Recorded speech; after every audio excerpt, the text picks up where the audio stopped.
108 million Americans have high blood pressure. That's right. That's nearly half of all U.S. adults have high blood pressure. 108 million. But nearly 1 in 3 adults with high blood pressure don't even know they have it.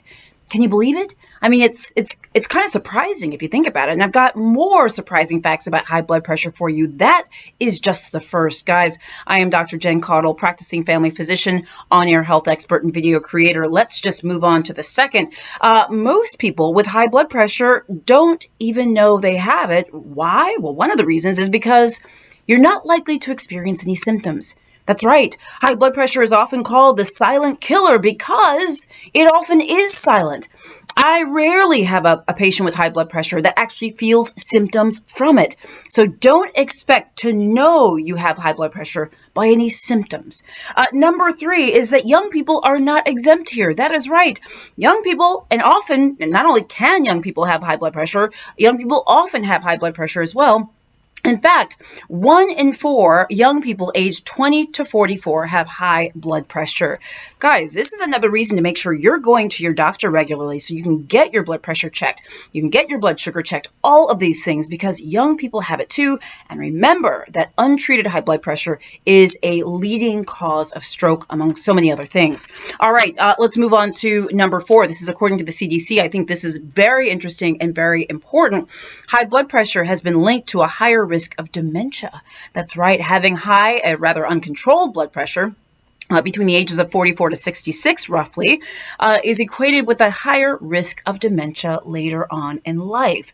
You know, there are many reasons why you want to treat your high blood pressure. You want to know if you have it, but this is just another reason. And also, let's talk about race. African Americans, please, let's make sure we understand this and we make sure we're seeing our doctors just like everyone should be. But African Americans are at higher risk for blood pressure, high blood pressure. We have higher rates of high blood pressure as well, higher than other groups.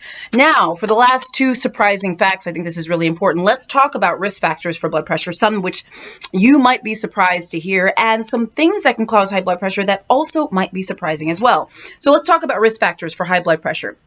Too much salt in your diet. You got to cut that out, really. A lot of people don't add salt, like they don't use a salt shaker in their food, which is great. But a lot of times the salt we get is from prepared and packaged foods that naturally have a lot of salt to preserve them, etc. So salty foods, whether you're adding the salt to it or that it's because of how they're made and where you're getting them from, that matters.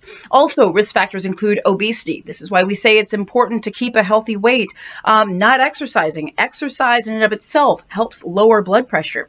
Too much alcohol, smoking cigarettes, period. But other things you might not have known. Sleep apnea, that's right. Sleep apnea is a risk factor for high blood pressure. Also, increased stress, which of course makes a lot of sense, but you may not have thought about lately. And the last thing I think you really got to know about, and this is really important, is believe it or not, there are some medications that can cause your blood pressure to go up.